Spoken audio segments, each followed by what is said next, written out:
Only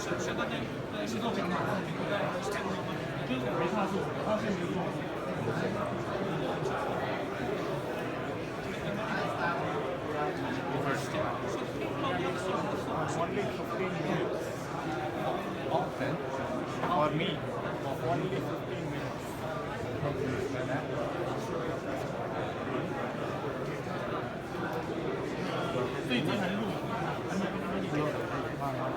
So only 15 minutes. So because of time, they come up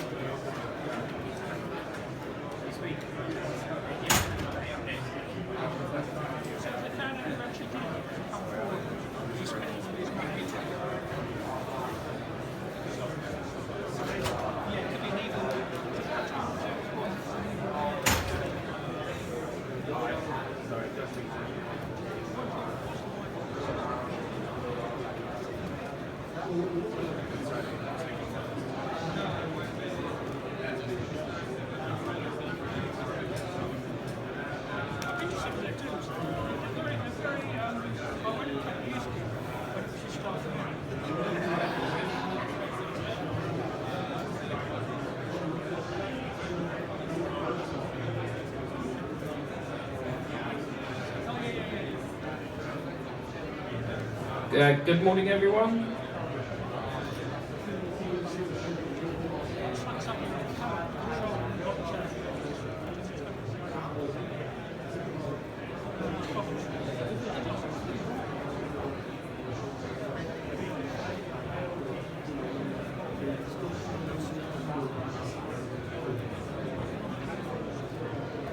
Good morning and welcome to the IoT Tech Expo Hackathon.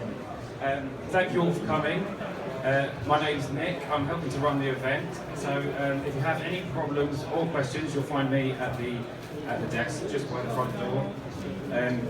We've got, joining us today, we have two sponsors, QNAP and Amazon, with some exciting project opportunities. So without further ado, I shall hand you over to our first sponsor, QNAP. Thanks. Ladies and gentlemen, first of all, my name is Benson Chang from QNAP. And first of all, I would like to thank you for everyone's coming to join our IoT Hackathon.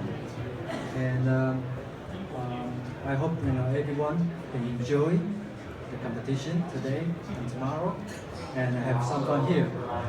And at the same time, it's my pleasure to work with our partners, Arduino and CK, to provide a complete solution for the IoT application.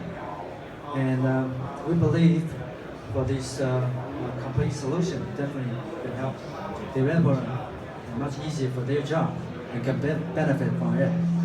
And later on, we will have more detailed information and we'll give you more detail about our platform.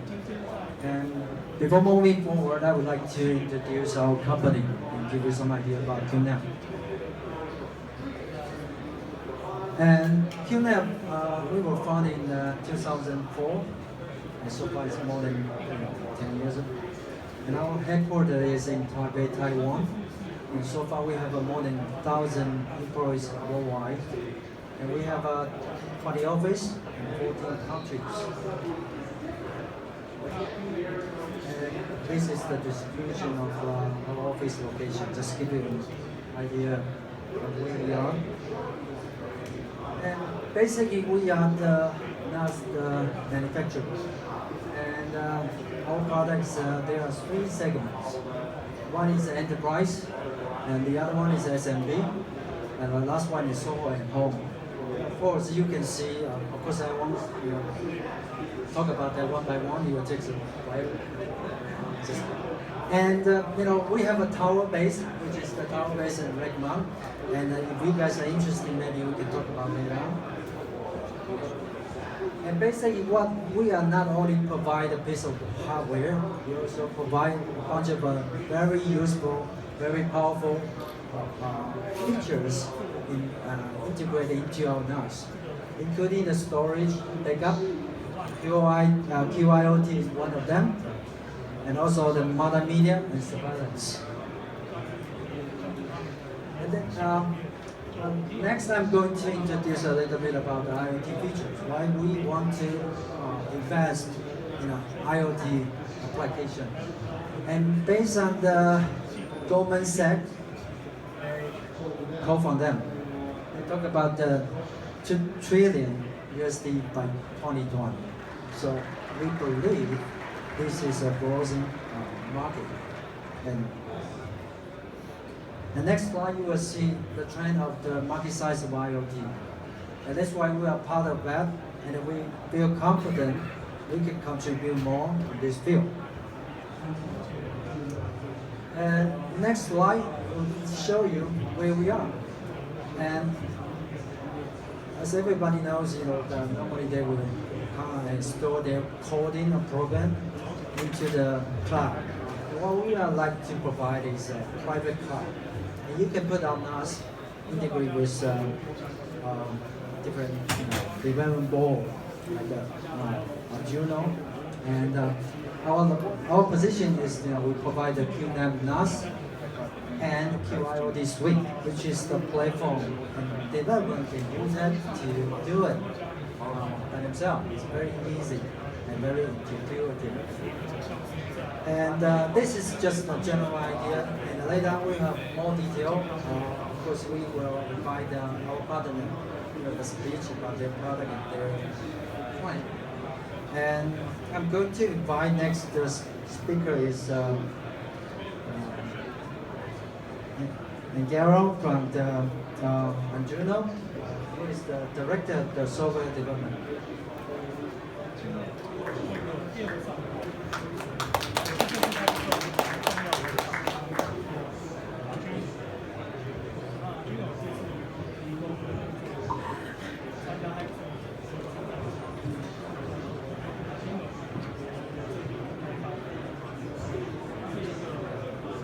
Thank you very much.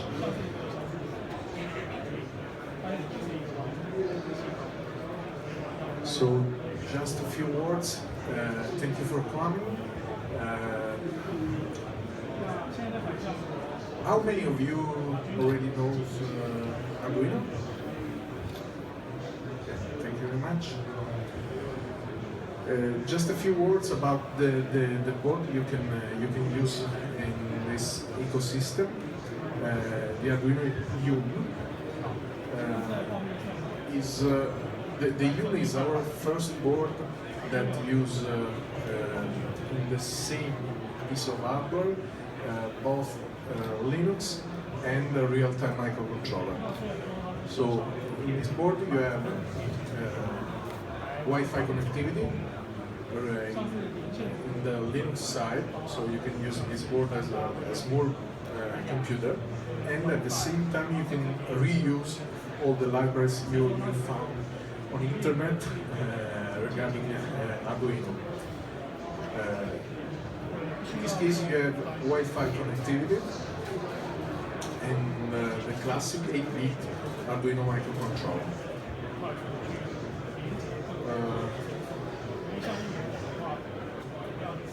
So you have the ability to run also a different approach using the Linux side as the main part of the development, because you can use all the Linux capabilities interacting with the sensors, actuators through the Linux file system.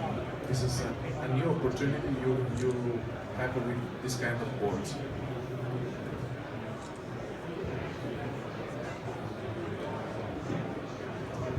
Today we want to present also some other parts of the Arduino ecosystem for private and public cloud.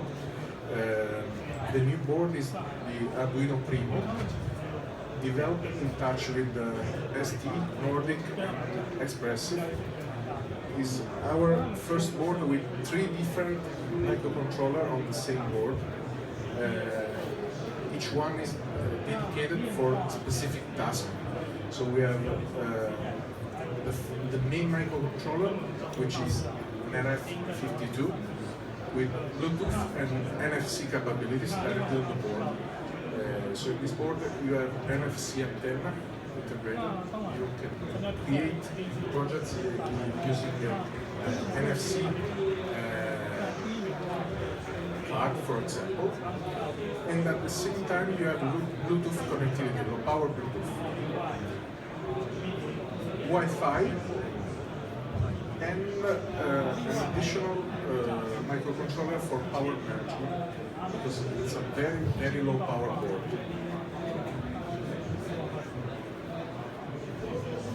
You can use, for example, this board interacting with your appliances thanks to Bluetooth, Wi-Fi, and infrared transmission, so you can control remotely your devices.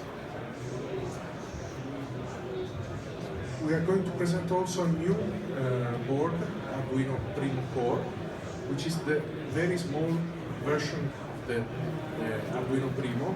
It's big like the spin, and you have NFC and Bluetooth capabilities at the same time. You can extend this board using an extension pad like the Aries pad, which integrates the NFC antenna, power management, and Wi-Fi capabilities. Also, today I'm going to present the Arduino Octo, which is the most powerful classic Arduino board. In this case, you have audio capabilities and high-resolution touch display, and you will be able to attach directly this board to HDMI connector for big screens and new kind of application. It's the most powerful board in terms of real-time applications and multimedia. So you can, for example, you can stream directly from NAS to this board, video or audio.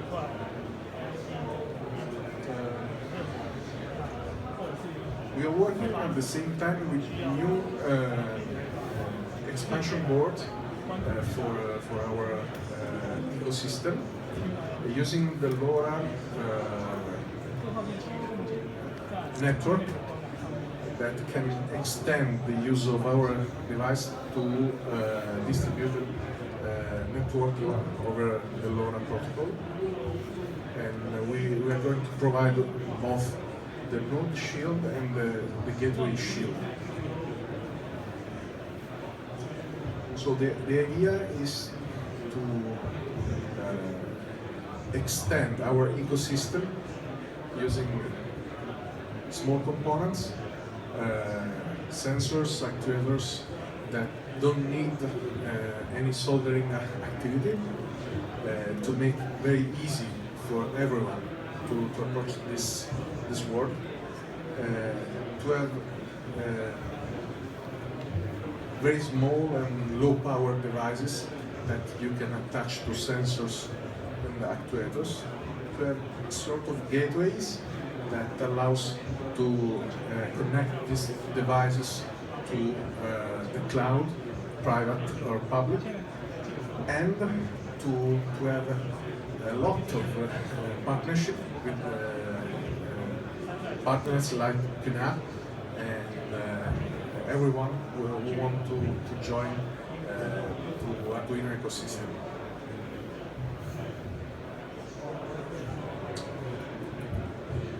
Last, we opened the first Arduino store in Berlin. So if you want to visit, we hope to open as soon as possible other store around the world. So thank you very much.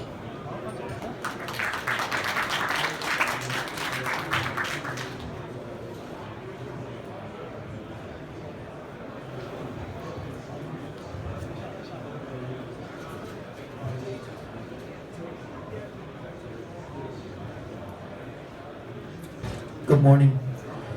I'm Joe Fagan from Seagate, and we're running a little behind time, so I'll keep it really, really short. If I speak for more than a minute, you can put your hand up and I'll stop. Okay. So So Seagate's been around since 86 or 88. Our first hard disk drive was 5 megabytes. The one that's in that box in front of you today is 10 terabytes, and it sounds like that's 2,000 times bigger. In fact, it's 2 million times bigger. So that's the capacity improvements that we've made over that time. And the cost per dollar has changed by about the order of 20 million times since our first hard disk drive. We're really pleased with the relationship we have with QNAP all across the world. It's a really outstanding relationship that was born in the East and now spans the entire globe. And if you look at the wonderful QNAP box in front of you, you'll see that it has an iron wolf inside, which is a disk drive that's designed specifically for NAS-based applications. And if you have any questions about Seagate or NAS or QNAP, you can either ask me or my colleague Adam, who's waving there. And enjoy the rest of the day. I hope you have a great day. Thank you.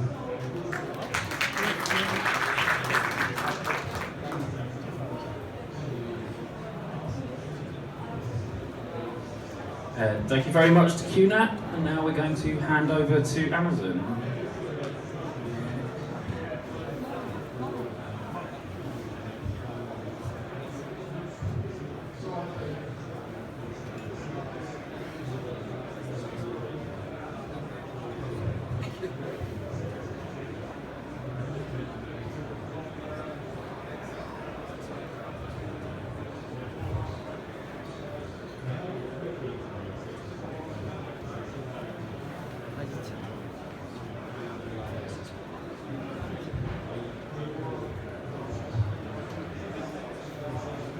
Hello everybody, can everybody hear me okay?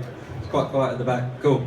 So, my name's Dean Bryan, I'm a technology evangelist for Amazon Alexa, which means I get to talk to lovely people like you guys and help you build awesome stuff for Amazon Alexa. So, I wanted to give you guys a bit of a head start today so you can hit the ground running, and I'm going to walk through a little bit of an overview of how you can get started with Alexa and how you can build skills. So if you've done this already before, please forgive me, but I know there's plenty of people in the room that haven't, so let's get up and get through it. So first I just wanted to set the scene very, very quickly and just say that we've really invested in voice here at Amazon. We really think that voice will be absolutely everywhere. Wherever the consumer is, that's where there will be access to voice-based technology, whether that's in the home, in the car, when they're out and about, wherever they are, they will have access to voice-based technology so they can interact with various technology means. And the future seems like it's really far away, but it's actually quite near. It's not too far away at all. And advancements in various technologies like speech recognition, natural language understanding, artificial intelligence and machine learning, and then the amount of training data that we have from various millions of devices out in the field enable us to really operate that at scale in the cloud and really improve these systems. So we've seen hockey stick shape improvements in the last few years in all of those kind of fundamental technologies that advance this platform going forward. And we really see an evolution in user interfaces as we move from the traditional graphical user interfaces back in 1995 when we had Windows 95, all the way through to touch, and now the new medium that we see as being voice user interfaces. And the way that people interact with their technology is very different these days, and we see voice as a very friction-free way to interact with technology. None of us were born with keyboards or smartphones in our hands, but we were born with mouths and we were taught to talk. So if we can interact with technology using that same medium, then it's phenomenal how this technology and interface will grow. So, I don't want to spend too much time on this, but I just want to say that voice will play a key modality in the way that we interact with technology going forward. There's various reasons for that, but these are the kind of four that really spring to mind. Access to billions of devices and their data to train our machine learning models and really understand voice technology. The increasement in accuracy of speech recognition. We're sitting about 95% accuracy today, and we're striving towards that 99% mark. Efficiency, and this is all about using the cloud to scale and get access to more and more data. And then security is an interesting one, but our voice is a very significant individual signature. So we see how going forward, how we can use that technically to be quite interesting. So, but what you're really interested in today is how you can develop for voice. So I want to talk a little bit around the Alexa service and how that really works. So it's powered by two really powerful SDKs that we have. And you feel free to use either of these SDKs today as you wish. We'll be focusing mainly on this side of the cloud today, which is the Alexa Skills Kit. So in the middle here is the actual service. This is all wrapped up for you and you don't need to be experts in this today. So we have speech recognition in there, natural language understanding. That's where we do our text to speech, when we send your text back to, and you hear Alexa's voice when it comes back out when you're dealing with her. And then on this side is the Alexa Skills Kit. And this is, you can think of this as generating content or teaching Alexa new skills. So just as humans we learn new skills, Alexa also learns new skills. And we have an SDK that enables you to teach her new skills. And some examples of this that we've seen commercially are things like Just Eat or National Rail. And these are enterprises that are investing in voice technology and building Alexa skills so that their consumers can interact via their Alexa-powered devices. So today you'll be able to build these Alexa skills. We'll walk through how really simple it is to get started. And then on the other side, you can think about this as kind of distribution, and this is putting Alexa into things. We have another SDK that makes it really easy to add voice control to your own hardware. So if you have any kind of board, Arduino, Raspberry Pi, whatever it be, then you can actually have, as long as you've got a speaker and a microphone and an internet connection, you can actually build your own Alexa-powered device using the Alexa Voice Service SDK. And it's probably important to say that this bit in the middle here, all this speech recognition and natural language understanding, is completely free. We don't charge anything for that. And it's really, really easy to get started. So let's look at how that skills kit works. Audio is streamed from a user's device up into the Alexa cloud.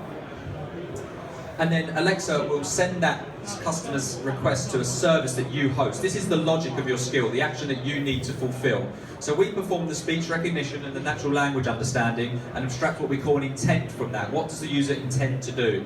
And then based on what they're trying to do, we will route that to a relevant application.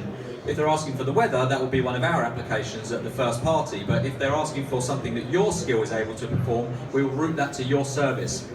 And you host this service. We'll talk a little bit more around that in a moment.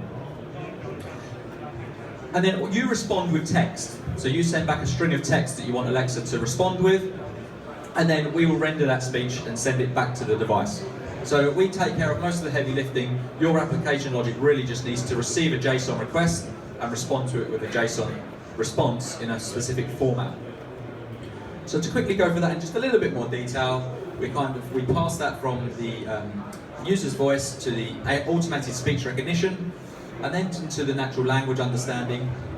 And this box here where it says skills is the only bit that you really as a developer are in control of in terms of response time, etc. You really need to host that where it will be necessary. AWS Lambda is a perfect place for that. And then once we've received a response, we will send text-to-speech back. And all of this happens, obviously depending on how performant your actual skill logic is, but we can do all of this in about half a second. So it's really impressive for the how we use the scale of the cloud to really give these really rapid, natural response type conversations with Alexa. So how do you get started? Skills are made of two components. So the first part is a skill configuration in the Amazon developer portal. So if you haven't already, you'll need to sign up for a developer account at developer.amazon.com. And that's where we host the kind of metadata for the skill. This is where we kind of say, this is what I want my skill to perform, and we provide some training data. We'll walk through that very shortly. And the second part is your skill code, your logic that receives and responds to those JSON requests. And that's hosted in AWS Lambda, ideally. You'll notice on the judging criteria there's extra bonus points for that. But you can host it wherever you wish. If you've got an HTTPS accessible endpoint. In development you don't need a valid certificate, but if you were going to publish it then you would. So rather than walk through it here in the slides, I was going to quickly flip to my screen and show you guys how we do that.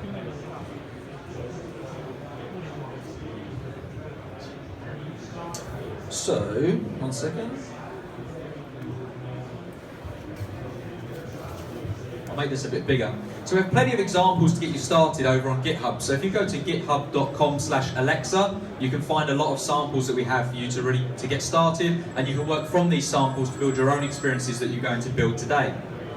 So I've just clicked into this how-to example here. So this is a skill called Minecraft Helper, where you ask it, how do I mine iron ore? And then it will go and find a response and then give you something back based on a recipes document, and we'll see exactly how that is. So I've just downloaded that here and put it into my code editor.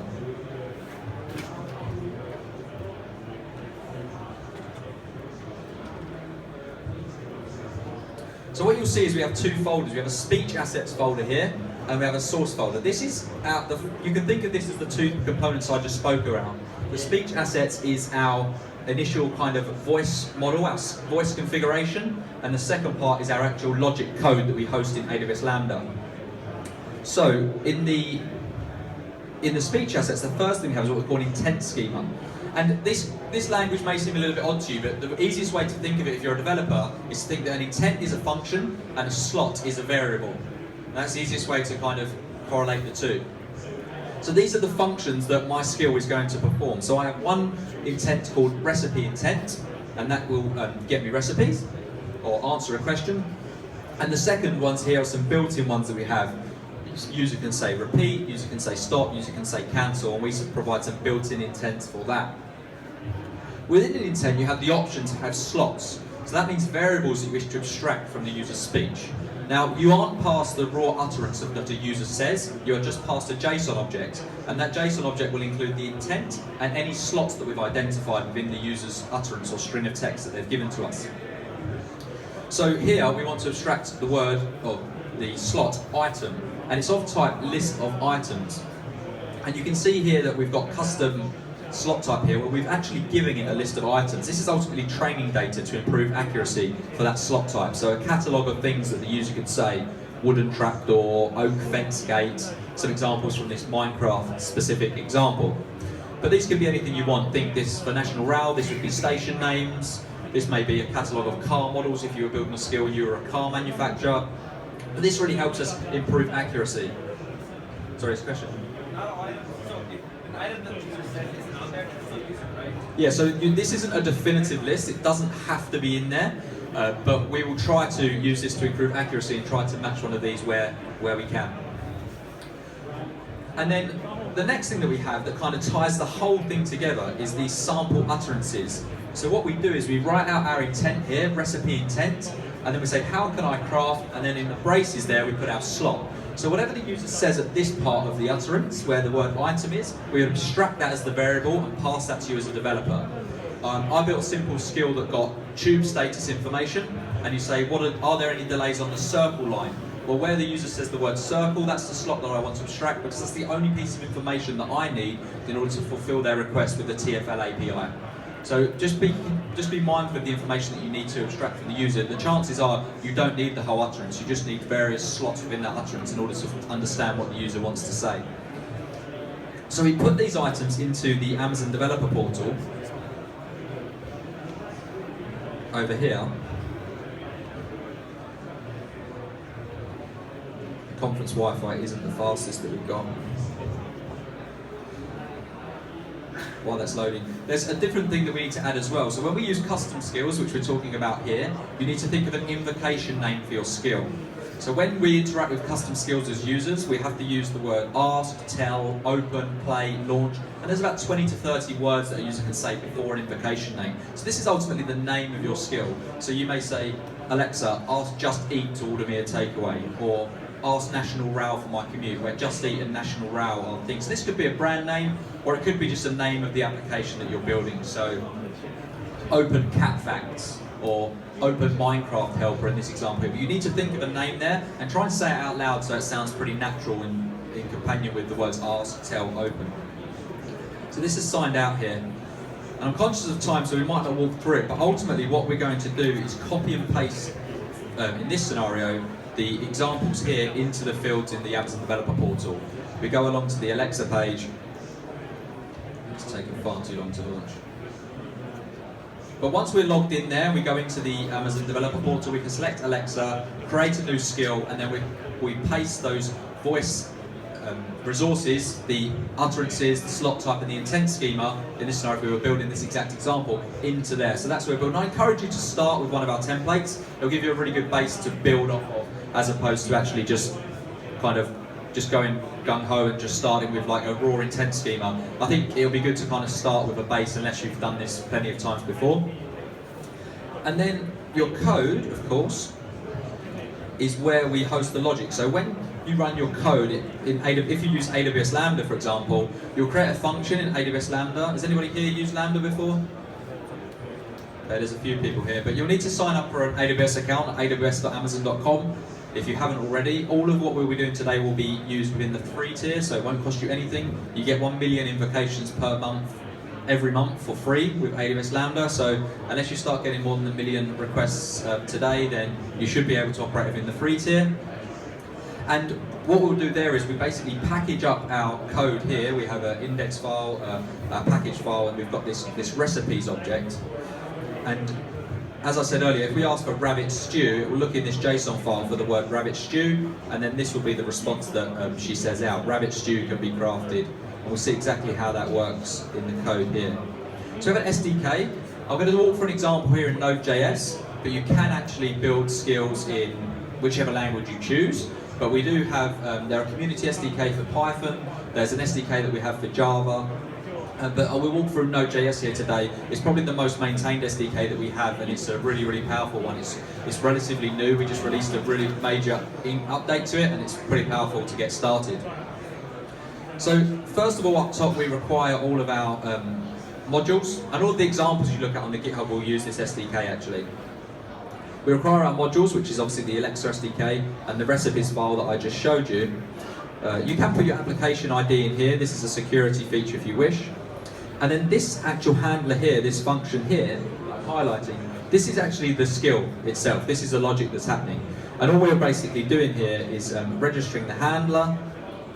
We're defining the resources, and this is where we're using this command here because we're actually supporting all 3 languages in this skill. We support US, English, German, and American, and we'll see this object language strings in a moment, how we do that. And then we register our handlers. Our handlers are our functions that actually handle our intents. So for the recipe intent, we would have a handler that handles that. And then lastly, we call Alexa execute, and then that runs the service, and we're away and running. So if I script past the handlers, I'll show you the language strings first. You'll see that we have language strings for ENGB. This is for our English language. So you'll see the name of the skill, the help messages, the various responses that Alexa would give. And then we have the same in US English, and we have the same in German. So you can build a skill for multiple languages, but you can just define your language strings that are independent for each language in an object like this, in a translation object. And then that means you can have exactly the same code, but deliver skills in 3 different languages, which is quite powerful. So the way that does that is in the Node library. I don't know if anyone was familiar with the IoT Next NPM module. We use that rolled up inside the SDK, and we look at these translations to handle that so we can respond to the users in the relevant way. And then within our handlers, we have various handlers that handle different things. So we can handle a type of request, which is a launch request. This is when the user just opens our skill and says open Dean's skill, for example.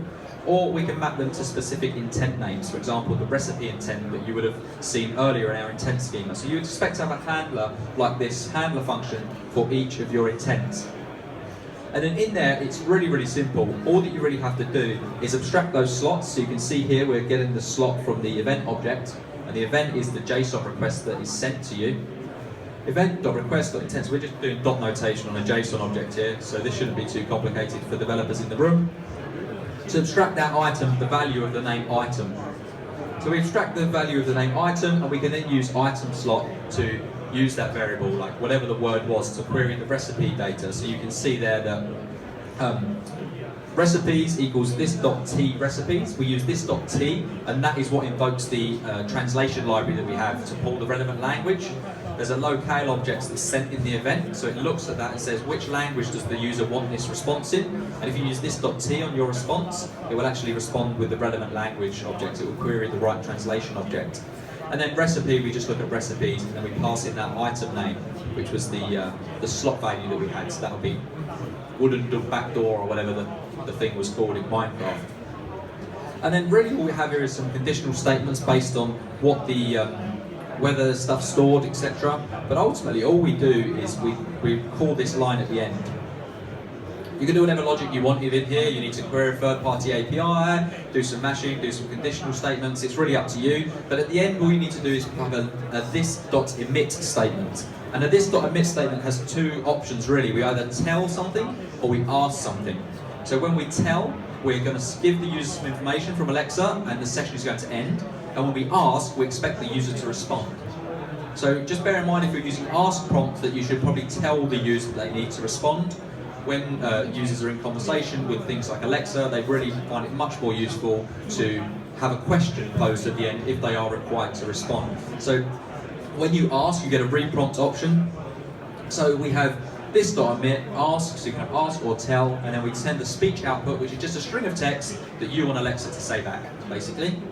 And then a reprompt, which is another string of text you want Alexa to say back. There is another feature called cards, so you can actually present a graphical card back in the companion application for Alexa if you wish, and then you can do ask with card or tell with card, in which case you need to just send a couple more things inside here, such as card title, card content, and a picture for the card if you wish to have a graphical representation in the app. But that isn't required, it's completely up to you. And then you see that all this is just more handlers that handle the different intents that we had, the help intent. So you can see that we're just going to send out the speech output, this.t help message, because somebody has asked for help, and we define that help message further down here in the language strings. So it's a really, really kind of flyby overview of the SDK and how it works. But if you get your hands in one of these samples, you should be able to dive in and get started really, really quickly. I'm going to be around all day to help you out and get started. I just wanted to say a couple more things that might help you out to get started. So firstly, some more advanced stuff that I'm not going to talk about in this overview, but if you're interested in using some of these features, then please do come and ask me, and I'll help you out get started and get them working. So we do support account linking, so you can have an OAuth provider, log in with Amazon, Facebook, Google, whatever, so the users can authenticate when they enable your skill. So that may be very, very useful for some of your use cases. You can persist data beyond the life of a specific session. Use any persistent data store you wish. DynamoDB is really simple because the SDK actually handles that for you if you so wish, and we can talk about how to do that. And we have other API for smart home. So smart home, slightly different way to build skills where you don't have to worry about the voice model and designing those intents and utterances. We take care of the kind of commands a user would typically say for a smart home, and you just have to control your devices. That may be very useful if people are looking to do something around the smart home and connected home devices. We have an API for flash briefing. This is for people that want to do news offerings. If somebody says, Alexa, give me my flash briefing, she'll respond with the news, well, you can build a response for that. It's currently available in the US, but you can develop against the US version today.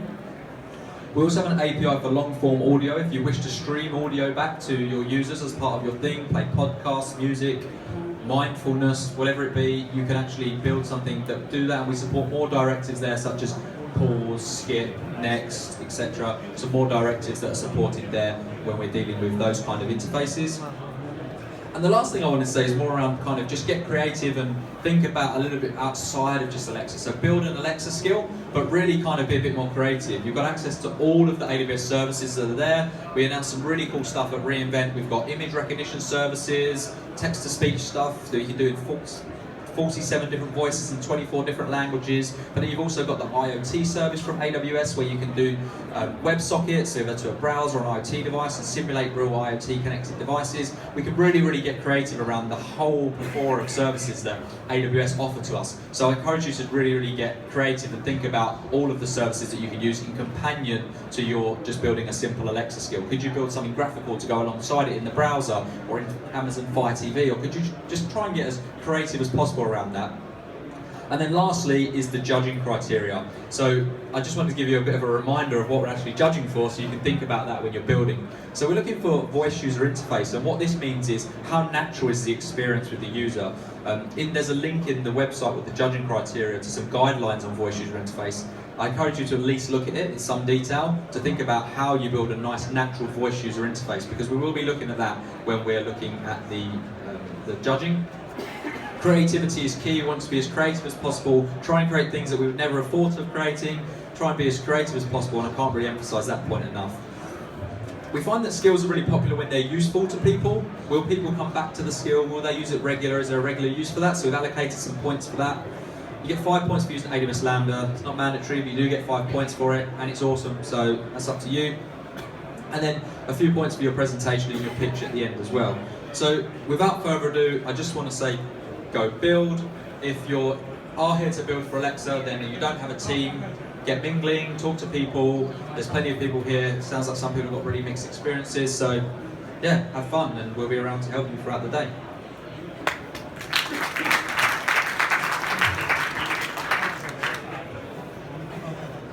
just thank you very much, Amazon there. Just very quickly, we're just going to have a quick chat from QNAP about their QIoT Suite Lite.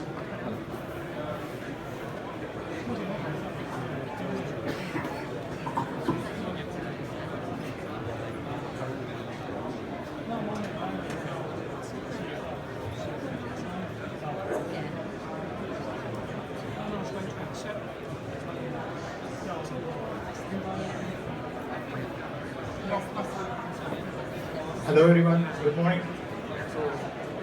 I am from QNAP. This is Mohan, I am from QNAP. Actually, today I am going to introduce our new IoT product, QIoT Suite Lite. So, we don't have enough time, so I'm just going to run all my slide. Before I move further, I want to explain about what is the advantage of our product, why you need to use our product. So you can, through this product, you can get your own private IoT cloud. So there is some existing challenges in public IoT cloud. What are the challenges? Like security and privacy, because the data will be outside your corporate firewall. That will be the security concern. And service delivery and billing, you cannot estimate the cost of your solution or your app. Every month you need to pay some money. And interoperability and portability, you cannot easily migrate your app from one service provider to another service provider. But our QIoT, you need to only buy one time. After that, it will be totally free. You can use our solution, you can get all our solution update from our app center. Okay, let's see about QIoT Suite Lite. Currently, this is in preview version, so we are going to release the alpha as soon as possible. And I'm going to explain the workflow of our QIoT Suite Lite. And after that, I'm going to show the live demo to everyone, so you can try by yourself. If you have any questions, you can ask our mentors. So this is the architecture of QIoT Suite Lite.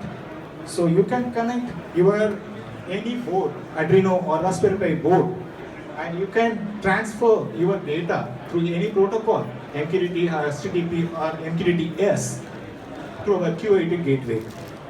So we have our own rule engine and we have our own dashboard.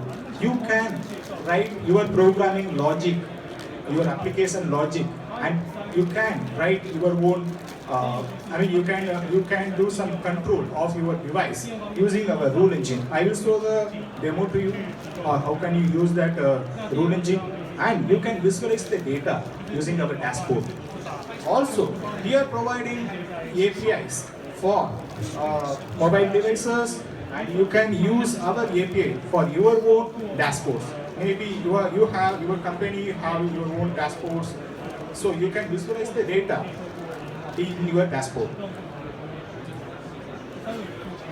So in QIoT Suite Lite, so you have QIoT gateway and user management.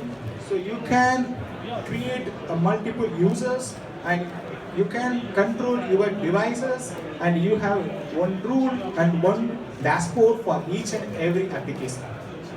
And you can connect your own services from the other third party also. So you should understand like what is IoT application, because in our architecture we are separating each and every process as an application basis. So each and every application is nothing but it have multiple things and one rule and one dashboard. So you can create multiple applications in QIoT Suite. Like maybe you are creating some application for smart home, smart city. You can separate it each and everything as one application, and you can add more things into that application. And each and every application, after you create each and every application, you will get one rule, one dashboard for it. And this is nothing but like things resources, or you can create multiple resources under one things. It is like sensors, actuators, or any peripherals. So for better understanding, I'm going to show the demo for that.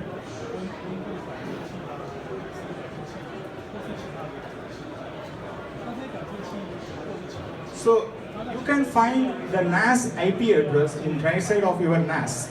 So you just need to enter the IP address in your browser, and after that, just log in. The username password will be admin.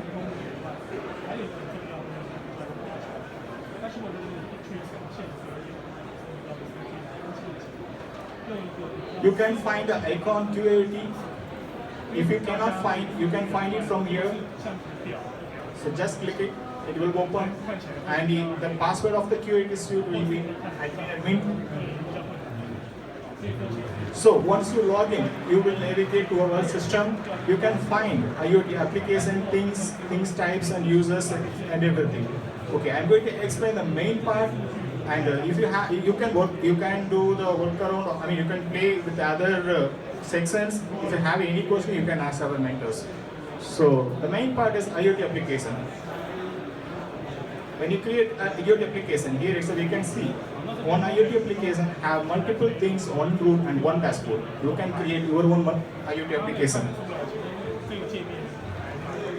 I'm just creating one IoT application, smart home. When you create a smart home IoT application, it will automatically create a rule and dashboard file.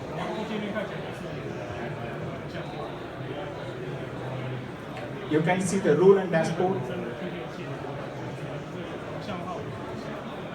After you create IoT application, it will navigate you to the things page. You can add your own things, means your own boards, any Raspberry Pi or Arduino, any boards.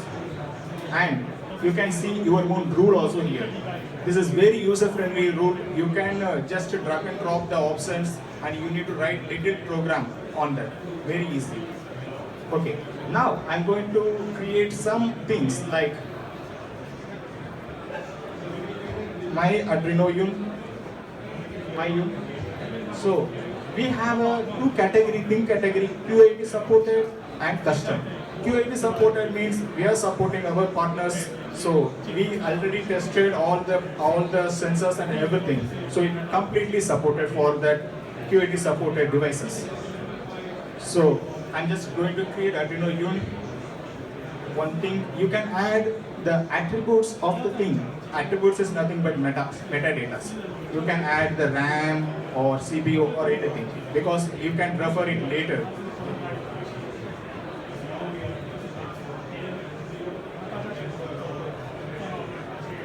Once you add, you can see 4 options like the thing information and thing resources and connected. So you create your device now. You can add more sensor on the devices, sensors, actuators, or anything. That is called resources. You can add resources from here. I'm going to add just light sensor. I can select the resource type from here, light sensor. I should enter the resource ID. Resource ID is the topic of the resource. So MQTT topic.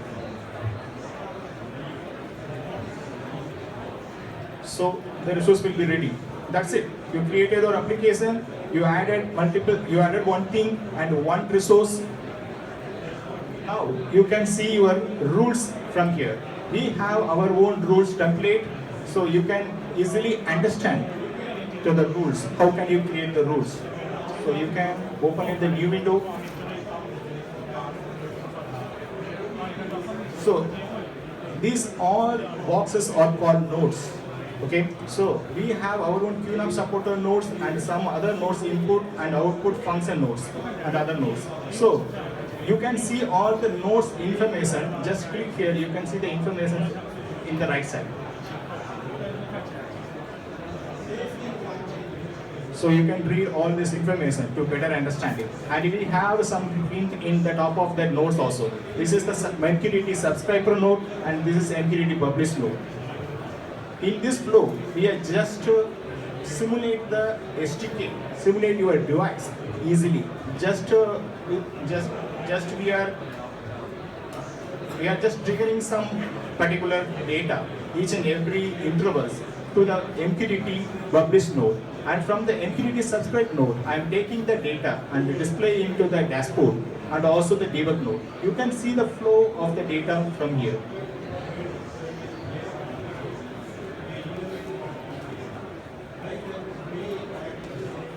So I'm just generating new random numbers and just publishing to the MQTT publish node, and I'm just to take the data and debugging the data also, as well as send the data to the dashboard.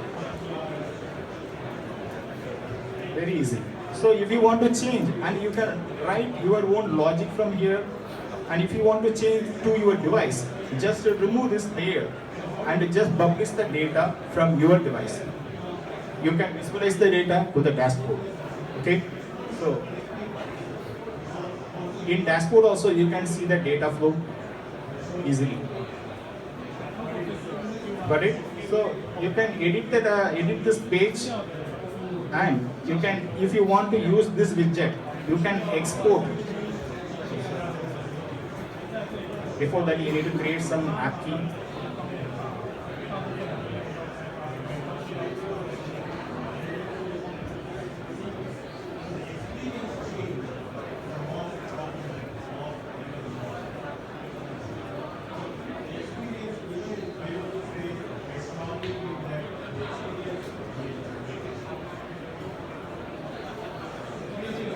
So you can just copy this HTML and put it in your website also. It will work. Okay. So this is the overview and the demo. And if you want to know more detail, and if you have any clarification, we have our own tutorial.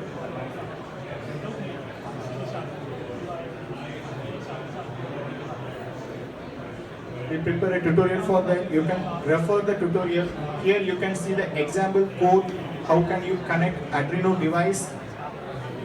We will share this link to you, so you can just read this document, getting started with Arduino Python, and you can these are the sample codes. You can use HTTP, MQTT, and MQTT also. Okay, so our mentor will help you. If you have any question, you can ask our mentors. We are here to help you. Thank you.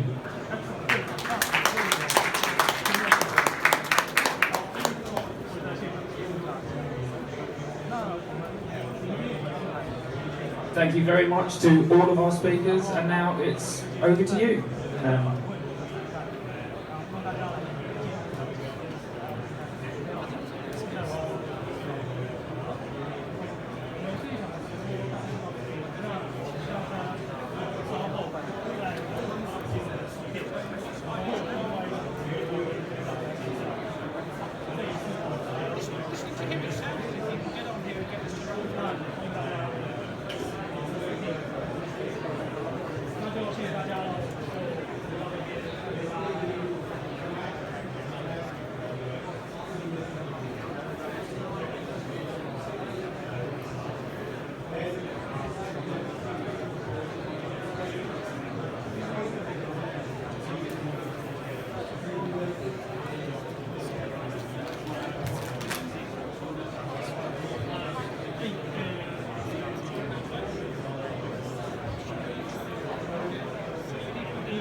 That's